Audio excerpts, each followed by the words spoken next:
What happens when a judge hears that a defendant allegedly hit a car twice and then says she didn't stop because she was hungry? But that's not even the most shocking part. Within minutes, the courtroom turns tense as past felony charges, a commercial driver's license, and accusations of discrimination all collide in one explosive bond hearing. Stay with me, because what the judge decides next will leave you stunned.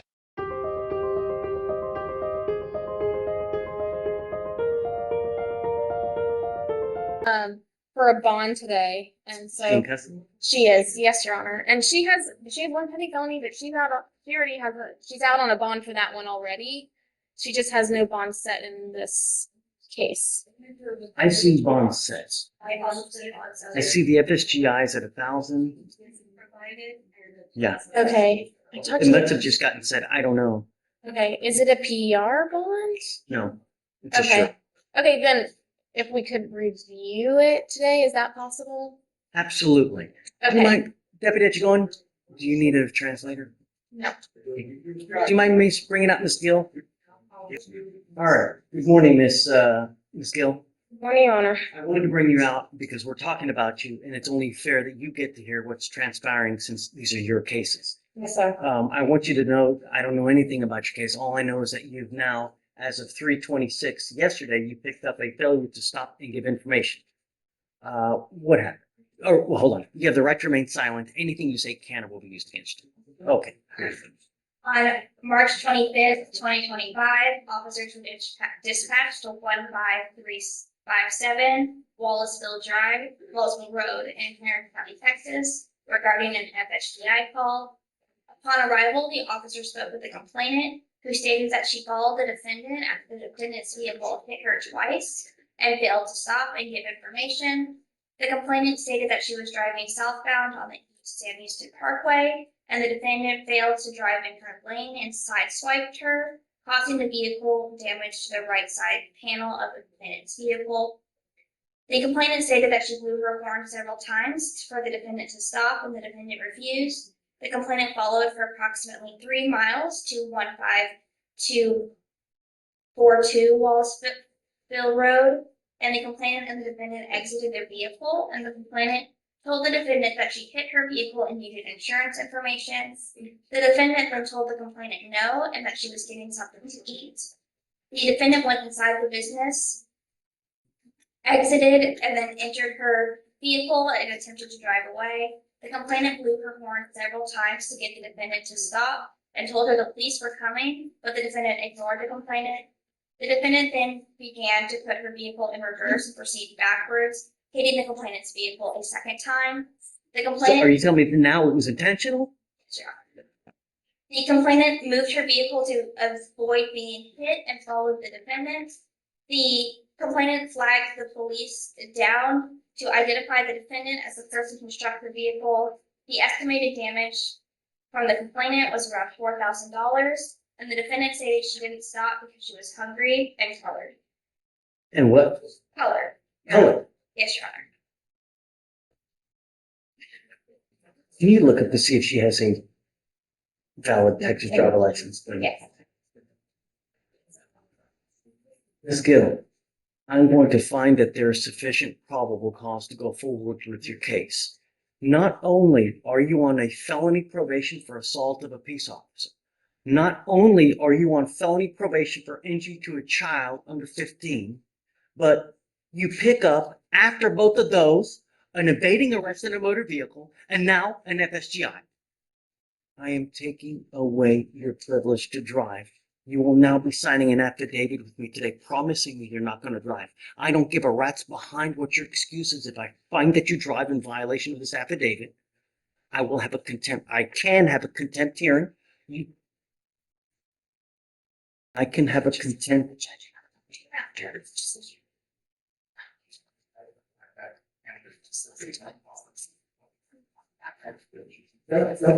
Finish. I'm so please. sorry. Finish. I'm a commercial driver. Really? Yes. Really? Yes.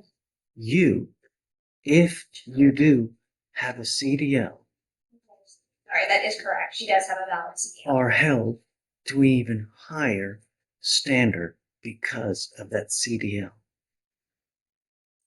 You now have a total of 4 open cases, one of those being this FSGI and an evading arrest in a motor vehicle. I am taking away your privilege to drive. If I find that you do, I can have a contempt hearing. You can be facing an additional 6 months in jail and a $500 fine.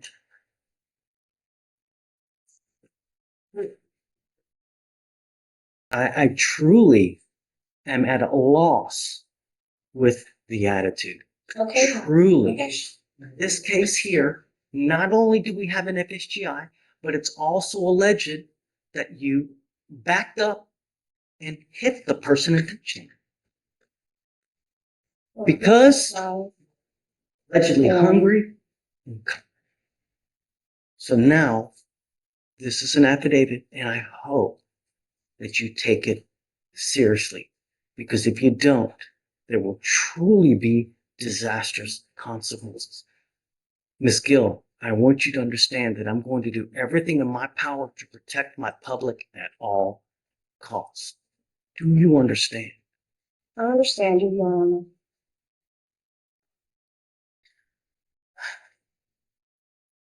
May I make argument for a PR bond, Your Honor? She's made a bond in the felony already. And even with the affidavit to not drive, I expressed to her that that was a possibility of a bond condition. I've spoken with her. She has family members who can help her get to and from court. She's a single mother of 2 children. She has lived at this address here in Houston for the past 5 years. She lives with her mother. She lives with her younger brother. Has lived in Harris County her entire life. And she has, in these felonies, she's actually applied to be put in mental health court because during this incident and the felonies, she was unmedicated and she has a history of mental health diagnoses. And so, as a client of the Harris County Public Defender's Office, we have every intention of getting her treatment for those mental health issues. But she's already made a bond in the felony, and she is willing to abide by any condition that this court will impose on her. It's down to the difference between $0 and $100. And So I appreciate your argument. She's technically, you are right on bond. My feeling is that these felony courts probably do not know that she has now picked up this case yet. So I don't know what, if anything, they're going to do when they do discover this.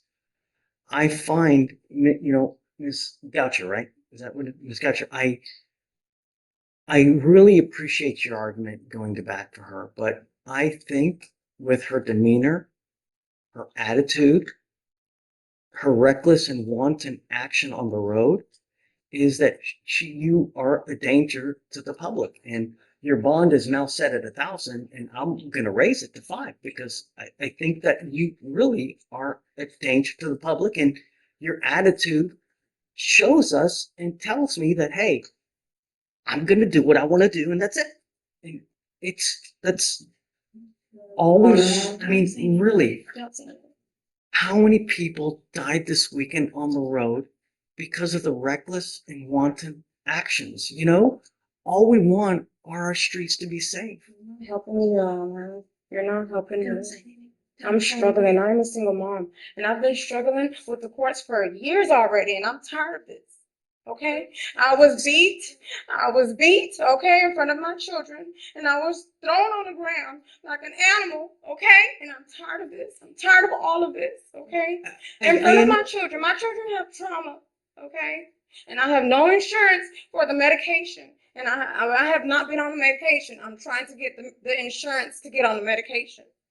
Ms. Gill, Okay. I understand that, but at some point, your actions become your own, right? You don't understand. I'm colored. You don't understand me. You don't understand me. If I was a different color, you would. And it's true. That's so It's not. so true. It's so true. And you know this. You know what I'm talking about.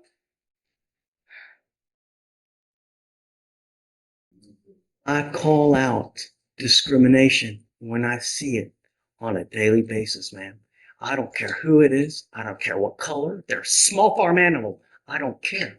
I call it when I see it. The only thing, because I don't know the way I get to know is paper. And they tell me what happens in the case. And from what I see here and what has transpired here within the last 10 minutes. Really? Officer Harris did not read me my rights. Well, I will let They've been mishandling me like this for years already, okay? I have the right to tell you this. And I'm telling you, she did not read me my rights. She just shoved me behind the officer car. I did not get a voice to speak out anything. Yes. She just brought me to jail. You guys speak about that. I'll tell you, look, here's what I'm going to do. I'm going to leave your bond at $1,000 now. All right. I'm not going to raise it to $5,000, but I can't continue to give you a PR bond. From employment too. Listen, Okay. do not drive. That's the only thing I'm asking you to do. I'm a commercial driver. Don't pick up a new case. Yes, sir. And just, all right. Come on. Justin. This wasn't just a bond hearing. It was a powerful clash between accountability, emotion, and public safety. If you want to see more real courtroom moments like this, unfiltered, intense, and thought-provoking, make sure you subscribe and turn on notifications. You don't want to miss what happens next in these dramatic court battles.